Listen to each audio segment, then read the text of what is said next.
Բայց ես առնում եմ սովորական մակնացում նման ու ունեմ նույն խնդիրները, ինչ ունեք դուք։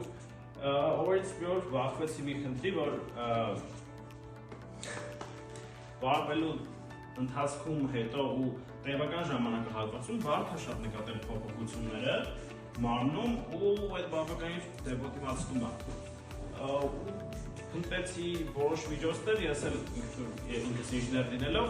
տենց եկա մի լուծման, սարքեցի հայելի, որը ինքը դինամիկ հսկողություն է ապահովում,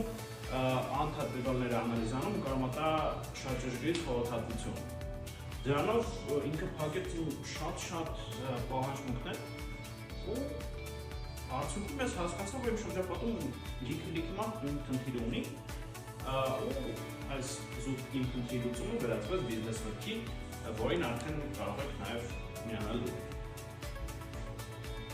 Ֆենսի է Այդ հարց եմ ուզում ուղղեմ, այդ հարթ էփին, որ ես վճարում եմ, ինքը ինձ տալիս է ինչ-որ կոնկրետ կուրսի հասանելություն, թե ֆուլ։ Եթե դու համալսարանի ուսանող ես, քո համալսարանի նետեղուն իր կոնտենտը, դու քո համալսարանի կոնտենտին ունես անվճար հասանելիություն։ Արդեն համալսարանին 10%-ին վճարում ես։ Արդյոք չի։ Այո, մի հատ հարցը գրավարժան իրականում մի շատ լավն է, ուղղակի այսպես մի հատ բան անում, նկատառում անում էլի, օրինակ պոլիտեխնիկական համալսարանի տեխնոլոգիական բուհ։ Այս